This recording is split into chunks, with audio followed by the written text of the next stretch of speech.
Can I ask a really like 101 level question? You were talking about the problem, the barrier for young people who had experienced homelessness. It Mhm. wasn't that they didn't want to work, it was other barriers. Like what kind of Yeah, tangibly, like what kind of barriers are those? yeah, I'm glad you asked that. So externally, it's things like some of the young people I would work with didn't even have their vital documents. And that was just a nightmare because to get your birth certificate, you need your social security card, and to get that, you need your birth certificate. And Yeah. so you end up just running around trying to figure out how to get these documents using other documents. If you don't have an address, it's like, what are you putting on your applications? Some of the youth we worked with, aren't legal citizens, so trying to figure that out. If you've kind of come over um, and don't have the documents you need, it's hard maintaining employment if you're couch hopping or just don't have stable housing. Like if you get a job Hmm.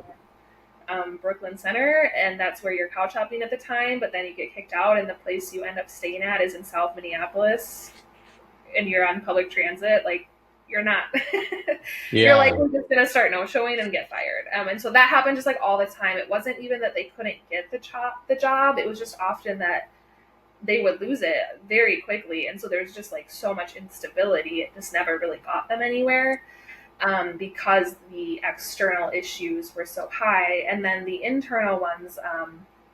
A lot of youth just didn't always have the soft skills that employers were looking for. So, like what we do at Mm. Wildflyer is a lot of coaching on what seems like a given are really basic skills around like communication and time management and teamwork and things that they're just young people, so that's Yeah. There's that. a lot of young people don't even have those skills, and then you're compounding that with like people who are in survival mode and have been deeply traumatized, and so a lot of youth come in with a lot of mental health struggles. So you're just dealing with like a lot of these internal and external things, and if you're an employer trying to make money, you're probably not going to take the time to wonder why your youth is 2 hours late or Mhm.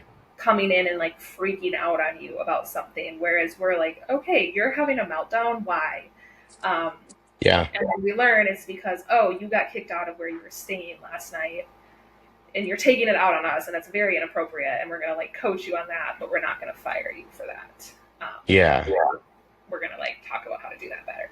So that's kind of what the cycle was.